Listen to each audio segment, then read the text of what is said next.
lap to go. Oh, it's overtime. You see Cole Custer just attached to the back of that 2-car. Custer's just going to dump everybody in his way. Danny Hamlin. Riley Herbst. That's what happens when you put Xfinity guys in cup cars. They don't know how to Riley's good. Riley's good. Custer's Xfinity, Herbst's Xfinity. They don't know how to push because you can't push an Xfinity. Oh, right here. Yep. Oh my goodness.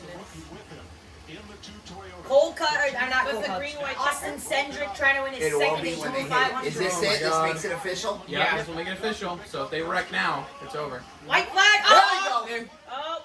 Don't call a caution. He saved it. Don't call a What caution. a save! Oh, wow. Thank you, Riley Herbst. I take back everything I've ever said about you. I always love that guy. Holy cow. What a Somebody's save. gonna get LaJoy is in the middle. Is on the bottom. Oh, Danny Hamlin. Danny Hamlin's right behind Cendric. Mama, you were right. He's going to push Cendric out. Push him at the end. Oh, there he goes. He's got to run on the outside. Cole Custer, though. They're going to wreck, guys. Oh, no. Oh, my goodness. There we go. Let him race to the end. Go, let it go, let it go, let it go. It's Byron. Come on, Let it go, let it go. It's not it. Oh, Go, go, go. go. Why are they not? no, it's Byron again. Jimmy got third! Jimmy got third! Jimmy got third! So now you want to let him run to the line. Jimmy got third! P3!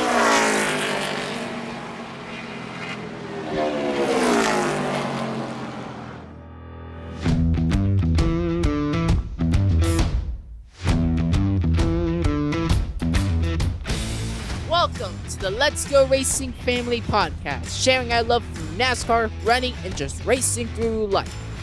Hosted by Sebastian, Giovanni, Karen, Tony, and me, Johann.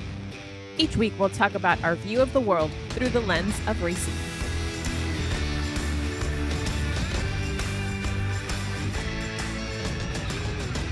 The Racing Family here. We just watched the final laps of the 2025 Daytona 500. This is the what running? What is this? 67th running of the Daytona 500, and actually ended with a historic finish, but one that I think we can all agree there was only really one person in this entire house that was excited, and that was Johann. It wasn't because of the winner. not And it because of wasn't the because winner. of the winner. Yeah. So what are your guys' opinions on the finish of today's race? I think this is one of the best Daytona 500s I've seen in a while. It was absolutely. I think it was good dogfight racing, good hard racing, aggressive racing, good moves. Jimmy Johnson got a P3. He's back. So for all those people who are saying he's washed, think again. P3 in the Daytona 500. William Byron had a fast car, kept his car in contention all day. Good job for those guys. Tyler Reddick also had a good finish. But yeah, hats off to William Byron. Good car, good speed weeks, really. Anything you guys want to say? Yeah, there's lots to say. Yeah, I actually want to go ahead and say I think, aside from being excited for Jimmy Johnson too, because this is his best finish in the next gen car, being third at Daytona. So big congratulations for him. I'm going to go ahead and say the exact opposite what you said. I think this was one of the roughest Daytona 500s I've seen in recent years. Personally, I thought the racing was really sloppy all throughout the whole evening. It felt like everything was kind of just all over the place, from stage wins or stage finishes to the last couple laps. But I mean, that's Daytona to an extent, but at the same time, it also just felt a lot messier than it normally is. A lot of people just making really dumb choices, like Ricky Stenhouse Jr. continuing to block Logano even though he had nowhere to go at that point. But wait a second, Kyle Busch made it sound like it was your guys' Well, Kyle Busch doesn't know what he's talking about at this point. He needs to watch the video before he says Yeah, anything. I fully agree. But anyway, I was just really disappointed with the race. Every team had a really bad showing. Penske was doing really good up until the end of the race, and then they had Cindric running in the end, and then he got wrecked at the very last lap. Logano had a failure and backed up the field, which caused Trackhouse to lose two of their cars. SVG was way off the pace, and then Suarez wrecked in the final wreck. 23-11, the only one that finished was Reddick.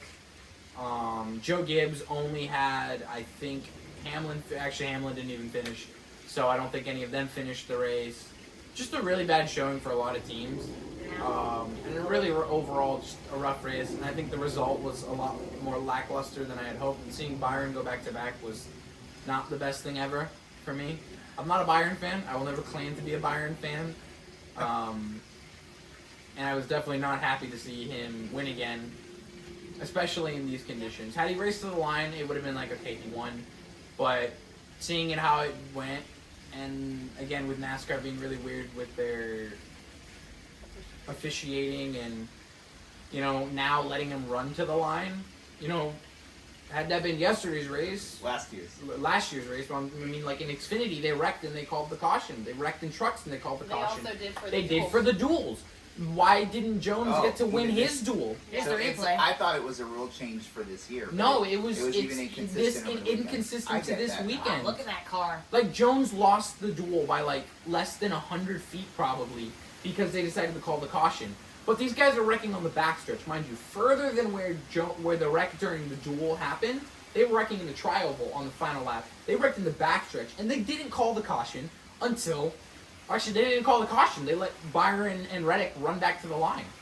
So, you've got to be consistent to some extent. And on top of that, going back to last year's and comparing it to this year's when the white flag was taken, last year, Chastain slid across the line, instantly called a yellow, and Byron won the race. This year, Riley Herbst slid across the grass in a very similar fashion as Chastain, and he ended up saving it, but they didn't call a caution there.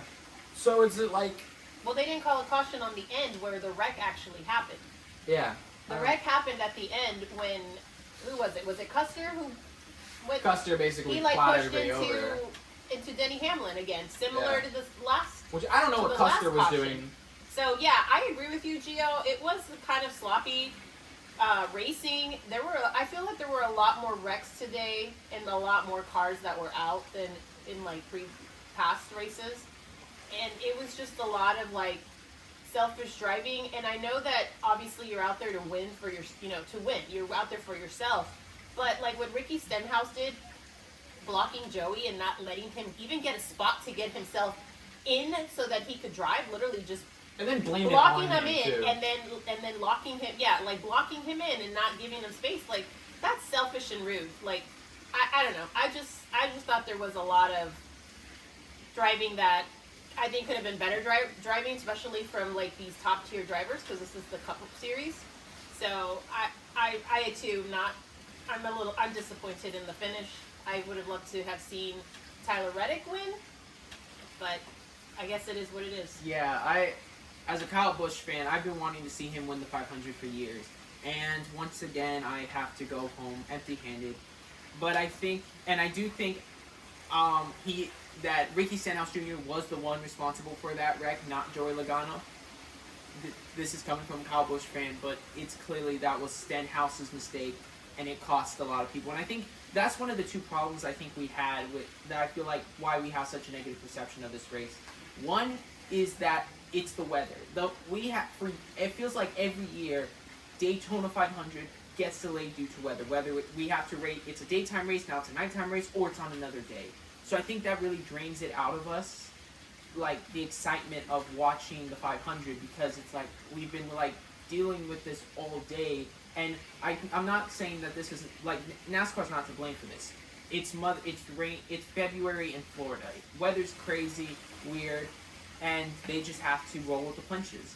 But I think the other problem is that for some reason it felt like all the drivers the 5 members of the Let's Go Racing family wanted to see compete and win, all were taken out at different points. Ross Chastain, Elio Castroneves, Daniel Suarez, Bubba Wallace, Kyle Busch, Joey Logano, Shane Van Gisbergen.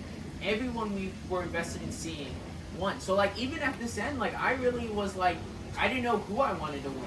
And then it ended up being Byron, which was kind of a disappointment because it also got lucky. That's the other thing. I feel like now you have to win the 500 by either being super lucky or making a bad move that wrecks other people.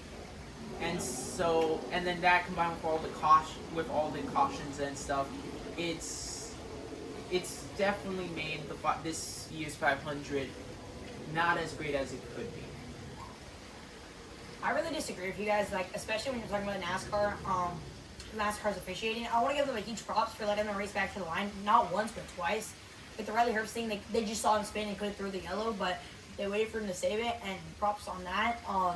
And then down the backstretch when the big crash on the final lap happened, it was a huge pileup, and NASCAR had immediately hit the caution button, but they didn't, and they let them race back to the line. And I get you guys are upset over William Byron, but I would rather see him cross the line on green flag conditions than cross the line on yellow flag conditions, because it is annoying when it keeps finishing under yellow, and it's nice to have it finishing under green. Yes, it was very weird. It was a weird finish because yes, it was green, but Byron kind of just was driving away with it, and Reddick didn't really have a chance to track him down. But I think this was a good 500. It was good hard racing. You make aggressive moves. I think the only move I didn't like was the Ricky Stenhouse one, because he didn't have his space, so he should have just moved up. But everything else, I think, was just good dogfight racing. A crash on the final lap, just going for the 500. You don't care. You'll wreck if you have to. I mean, drivers will do anything. I mean, this is a quote from Corey LaJoy a few years ago, where he said he would wreck his mom to win the Daytona 500. Fair enough. And I would definitely do the same thing. No offense, but it's the Harley Gerald Trophy. So I agree. I respect these drivers, and a shame to all of them, fast cars. But I think this was a good hard race. And Well, how would you feel if I wrecked you for the win? It's easy to say when you're not the one driving or getting wrecked. And I think we all agree with what you said, Johann, about letting them finishing on green. We're not disagreeing on that. What we're talking about is the inconsistency. In the duels, they didn't let them finish on green. They called a caution. And they've done that before. So it's like, just be consistent. If on that final lap there's a wreck behind you, let the people who are not involved in the wreck run to the finish line. yeah, That's all we're saying. I do agree. It's inconsistent, but I just wanted to say huge props to NASCAR for letting them go to the end. And I think, just like I said, good clean racing from the drop of the green flag to the end. Clean, aggressive racing, but then it's clean for Daytona standards. I mean, I'm just thankful that they didn't wreck early in the race, and they say this late in the race. But I still think it was a good 500. I am glad, though, that the race finished today. And they were able to get back on and finish the race despite the rain. And the funny thing is, it's like, it always rains on the Daytona 500. We didn't have rain here in Florida for a week and a half, And we're 2 probably weeks. not gonna have rain. Well, actually, I think we've been drier than that. Yeah. And then happens to be that when we get rain, it's And Daytona 500 Sunday. We're not gonna have much rain, I don't think, in the No, forecast. it's 'cause cooling were down. checking. Yeah, it's gonna be cool. So it's safe to say it was a controversial finish for us, because a lot of the drivers that we really were fans of did not do well. I do agree on the Ricky Stenhouse point. He had no business doing what he did. Could have went up higher, and he had a fast enough car. He wouldn't have lost his position, and he would have gotten the draft and possibly gotten around Logano. But I do think it's funny that Busch was giving it to Logano, but I agree. It's because he's a Chevy driver now. Of course, he's going to back up everybody in a Chevy. Well, he's always had And, he's always had his issues and beef with Joey Logano. So anything that Joey Logano does, it's his fault. I'm sorry, Sebastian. Okay. The last time I checked, a Daytona 500 and 3 championships is more than 2 and none. Yeah, well, at least Busch has the all-time win record across all sports. Logano doesn't even get in the top 10. Come on. Okay, well, either way, I think What's the I think one win Kyle he's missing? Busch- What's the one win Kyle he's Busch missing? The needs one his crown eyes jewel. checked in this situation. Well, let's just say, you know who didn't finish P3? Joey and Kyle. You know who doesn't have 7 championships? Joey and Kyle. All right, And all right. Jimmy has 2 Daytona 500s. All right. So, with that said, I think it's an exciting start to the NASCAR season. I think there's going to be a lot of racing. It'll be kind of interesting. I think there's a few things we want to talk about in our next episode. Some of the off-season stuff. There's a lot of different drivers. I was kind of confused at who was driving what car. The boys had to remind me. There's new drivers. A lot of new drivers and stuff. There was some news to start the season. I'm still kind of wrapping my head around Pitbull leaving Trackhouse. It's been a weird off season, to say the least. Yeah. I mean, with all the schedule changes too and everything. And the whole thing with the 2311 in NASCAR and on all that, so. which is still ongoing. So. Oh yeah, that's right. So, but they were there. But they got to drive. Yep. They got A race. They got going in their favor. So with that said, we hope you enjoyed watching us watch the end of the race and this little mini episode to start the season. We look forward to bringing more content to you guys. So with that said, Giovanni, why don't you take us out? Thanks for watching and listening on in, and checking us out on our socials at Letsgoracingfamily on literally everything. Hopefully a lot more episodes and a lot more content coming this season. Letsgoracingfamily, out.